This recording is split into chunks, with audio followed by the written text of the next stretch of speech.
Sebelum kita mulai perjalanan hari ini, jangan lupa like, komen, dan subscribe dulu. Karena di channel ini kita bakal ngobrol santai soal isu yang lagi viral dari balik kemudi.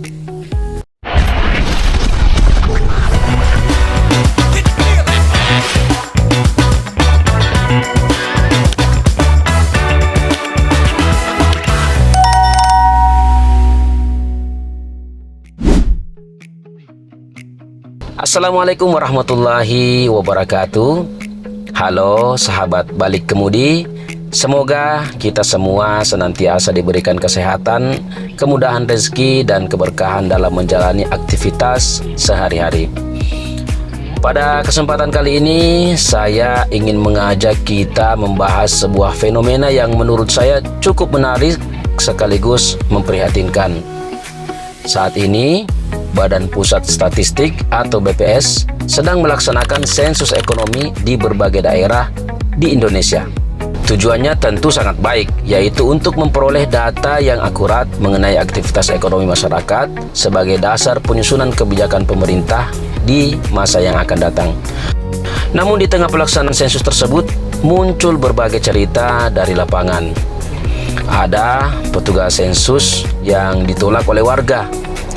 Ada juga yang tidak diperbolehkan masuk oleh warga, dan ada yang ditolak memberikan informasi. Bahkan dalam beberapa kasus atau kejadian yang ramai diperbincangkan, bahkan ada di media sosial, ada petugas yang diusir dengan cara yang kurang baik.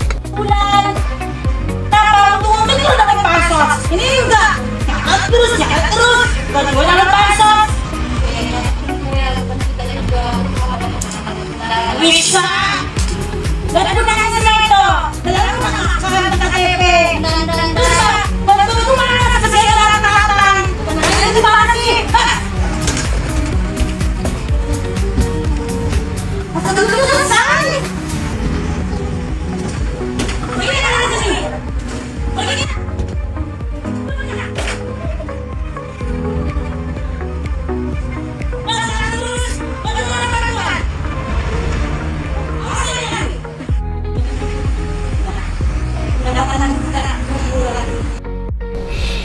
Melihat fenomena ini, saya kemudian bertanya-tanya pada diri saya sendiri.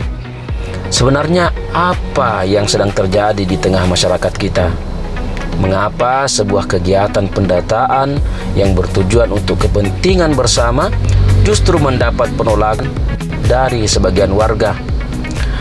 Saya tentu tidak ingin buru-buru menyalahkan siapapun, karena saya yakin setiap tindakan pasti memiliki alasan. Mungkin ada warga yang pernah menjadi korban penipuan berkodok pendataan. Ya, belakangan ini memang banyak modus kejahatan yang mengatasnamakan survei, pendataan, bantuan sosial, hingga pembaruan data. Akibatnya, ketika ada orang yang datang membawa identitas dan formulir, sebagian masyarakat langsung merasa curiga. Kalau memang ini penyebabnya, maka saya rasa kekhawatiran tersebut cukup bisa dipahami. Karena menjaga keamanan diri dan keluarga juga merupakan hal yang sangat penting. Namun tentu saja, rasa waspada tidak boleh membuat kita menutup diri terhadap setiap petugas resmi yang datang menjalankan tugas negara. Kemungkinan kedua, bisa jadi ada masyarakat yang khawatir jika kondisi ekonomi mereka diketahui oleh pemerintah. Ada yang takut penghasilannya diketahui. Ada juga mungkin yang tidak ingin usahanya didata semua. Ada pula yang mungkin beranggapan bahwa setelah didata, nanti akan muncul pajak-pajak baru atau kewajiban-kewajiban yang lain. Apakah anggapan itu benar? Menurut saya, hal seperti inilah yang perlu dijelaskan secara terbuka kepada masyarakat. Karena seringkali penolakan bukan lahir dari niat buruk, melainkan dari kurangnya informasi yang diterima. Dan ketika informasi tidak sampai dengan baik, ruang tersebut akan diisi oleh prasangka-prasangka. Kemungkinan berikutnya yang menurut saya juga perlu kita renungkan bersama adalah mulai munculnya krisis kepercayaan kepada pemerintah. Kita tidak bisa menutup mata bahwa di era sekarang rasa percaya masyarakat terhadap berbagai institusi sedang menghadapi tantangan yang cukup besar.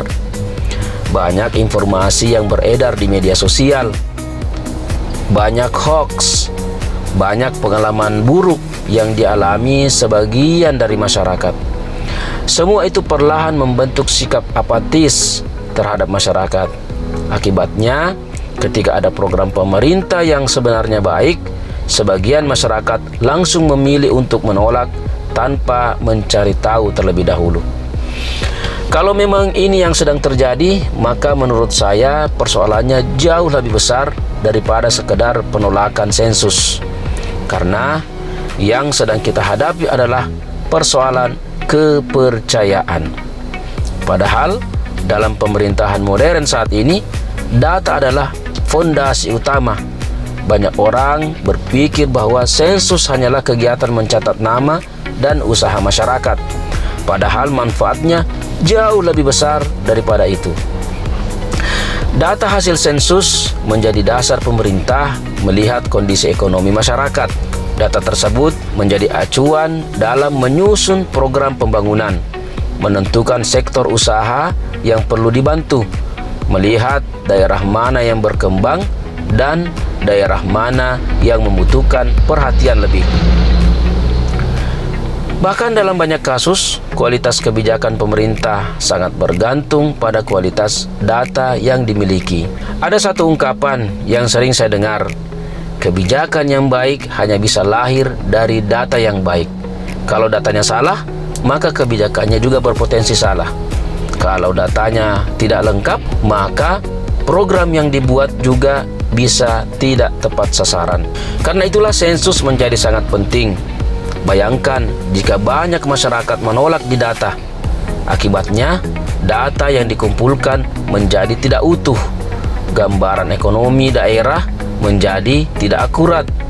Dan pada akhirnya, kebijakan yang dihasilkan juga oleh pemerintah berpotensi tidak sesuai dengan kondisi yang sebenarnya.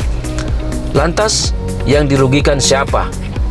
Tentu yang dirugikan bukan hanya pemerintah, tetapi justru masyarakat itu sendiri. Karena program pembangunan dibuat berdasarkan data. Saya juga ingin menyampaikan satu hal yang menurut saya penting. Petugas sensus yang datang ke rumah-rumah bukanlah orang yang sedang mencari keuntungan pribadi. Mereka adalah orang-orang yang sedang menjalankan tugas. Mereka datang membawa amanah. Mereka bekerja di bawah terik matahari, berjalan dari rumah ke rumah. Kadang harus menghadapi penolakan, kadang harus menerima perlakuan yang kurang menyenangkan. Padahal mereka hanya menjalankan pekerjaan yang menjadi tanggung jawabnya. Karena itu, kalaupun kita merasa ragu, sampaikanlah dengan cara yang baik. Tanyakan identitasnya, minta mereka menunjukkan surat tugas. Pastikan bahwa mereka benar-benar petugas yang resmi. Kalau masih ragu, kita bisa menghubungi perangkat kelurahan atau kantor BPS setempat untuk memastikan. Itu jauh lebih baik daripada langsung mengusir atau memperlakukan mereka dengan kasar. Sebaliknya, saya juga berharap BPS terus meningkatkan sosialisasi kepada masyarakat. Semakin banyak masyarakat memahami tujuan sensus, semakin kecil kemungkinan munculnya penolakan. Masyarakat perlu diberikan pemahaman bahwa data pribadi mereka memiliki perlindungan sesuai ketentuan yang berlaku dan digunakan untuk kepentingan statistik, bukan untuk disebarluaskan secara sembarangan. Komunikasi yang baik akan melahirkan kepercayaan, dan kepercayaan adalah kunci keberhasilan setiap program pemerintah. Sahabat Balik Kemudi, menurut saya fenomena ini bukan hanya tentang sensus ekonomi. Fenomena ini adalah cermin hubungan antara pemerintah dan masyarakat. Kalau masyarakat percaya, program akan berjalan lebih mudah. Kalau masyarakat ragu, maka program sebaik apapun akan menghadapi hambatan. Karena itu, membangun kepercayaan publik harus menjadi perhatian semua pihak. Pemerintah harus terus meningkatkan transparansi. Masyarakat juga perlu membiasakan diri mencari informasi yang benar sebelum mengambil kesimpulan. Mari kita menjadi masyarakat yang kritis, tetapi tetap objektif, waspada, tetapi tidak berlebihan, berani bertanya, tetapi tetap menghargai orang yang sedang menjalankan tugasnya.